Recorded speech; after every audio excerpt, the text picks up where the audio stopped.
This is the moment you've waited for. Corn cup pipe and button nose. It's dusty, it's freezing, it's snowing now. What's the best of magic feel that's so bad that we found? Is that okay for Christmas? I don't think so. It is that time of the year when you start seeing churches get together for their Christmas plays and pageants and things like that. And I get it. You want to do something special. It's a special time. It's a time that we mark the miraculous birth of Jesus Christ. I get it. But is it necessary? As a matter of fact, does it become something to where it even becomes sin? Everybody wants to outdo themselves, and the bigger the church, the bigger the budget, the bigger the performance, the bigger the gala. But does that ever or often does it result in a bigger coming to Christ, meaning more people coming to Christ? What does it do? Is it even worth spending the money on that when you can spend the money on something else? Because this stuff costs. Oh, yeah! Woohoo! Come on, here they go. One big last finish. Whoa! One big last finish. Ladies and gentlemen, I give you Donner and Blitzen! Now, if you notice, contrast their message that they're trying to preach, and let's just give them the benefit of the doubt. Let's just say that these churches really mean to preach the gospel. Although I don't know that necessarily all of them do, but let's just say they do. Well, Paul says that his preaching, that was not in persuasive words of wisdom, but in demonstration of the Spirit and of power. Now, you might wonder, well, how does that have to do with anything with what we're talking about? Well, Paul was not trying to be fancy. Paul was not trying to be clever. Paul was just giving them the word straightforward and was not trying to put on a demonstration. Think about it on the day of Pentecost. What happened? They heard the word and they were cut. Even as we go through Acts and other parts, they hear the word and they're cut and they ask, what should we do to be saved? Think about the Philippian jailer. Think about these other people that have heard the gospel, and that's all it takes. There's power literally in the gospel. But in this,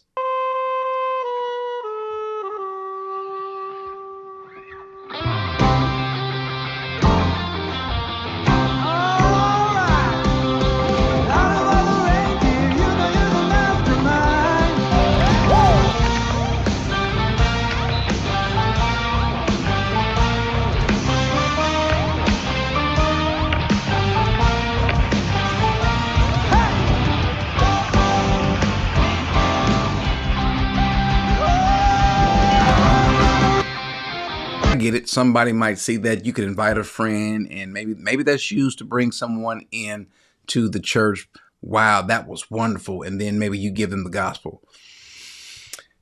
Is that possible? Now, I get it. You want to appease the people that are out there to get them to come in. Paul says, I become all things, but he means that. Is that necessarily what he means? And are we trying to become too much like the world?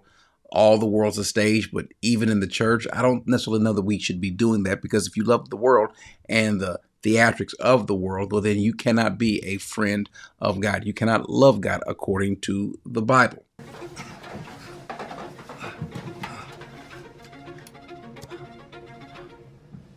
Come to the coast, we'll get together, let's have a few laughs. Hey, let's be really clear about something. Die Hard is a Christmas movie, okay? It's a Christmas movie.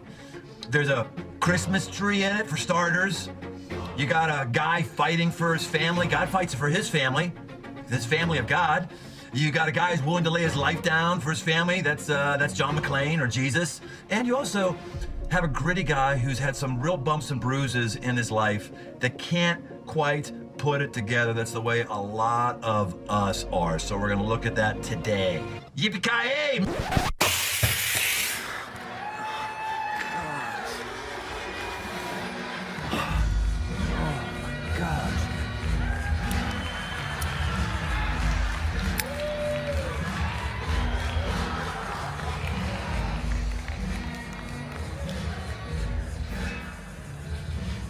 Man, God bless America.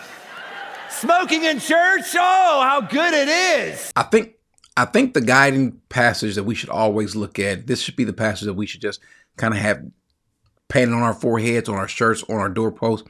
1 Corinthians 10:31, 32, and 33, whether you eat or drink, pretty trivial things we take for granted. Whatever it is you do it all for the glory of God. But yes, Corey, these particular shows, they are the glory of God.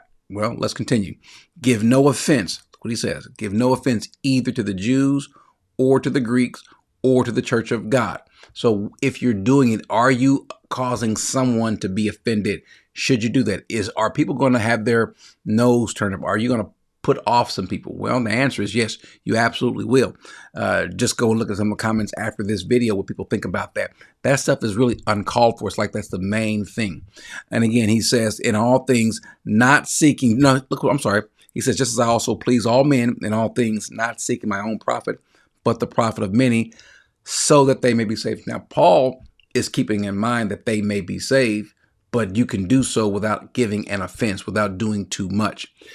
And compare what we're seeing with all the lights, the dazzling show, the high wire stuff, the movement, the singing, the dance, all that stuff. You compare that, contrast that with how Jesus came. Now, this is the King. He does not come in a grandiose fashion. Now, the angels are there, and if that's what you want to go by, then well, then fine. Let the angels take care of what the angels are going to take care of. But there were shepherds, there were animals, and truth be told, this was 2 years or so after his birth. But at his birth, how did he come? He came in a meager, lowly fashion. The announcement was not met with fanfare, with a parade, with dancing and singing. Oh, by the way, how was his life? Pretty much the same way, though he did miracles and he did things, but he was not trying to be a spectacle, but he let his word and the power of him, who he is, be what was drawing people in them. And even then, many of them came just for the show, just to see something. You don't want to attract people to the gospel because they can just see something. And then his death. How was his death met? Well, people died, him principally. It was not the kind of fanfare that you would think for a king and his inauguration. And so I think the example that he's left is just keep it simple to some degree. I'm not saying that you can't do anything. You can't have singing and dancing and so forth. But do you want to be over the top? Is that the best way to represent Christ? Is the best way to handle your budgets and spend money? There are those that could use that money that you're spending on the high wire acts, the lights and so forth. There are those that you can, is that really money well spent? And more importantly, are those words, is the message the best possible message that you can put out? What does it say? Would your good, if you are genuine in you putting these on, is your good being evil spoken of? Or do you just want folks to just gloat over you and just say, wow, that performance was wonderful? Does the gospel save, or does this save? This is the greatest show.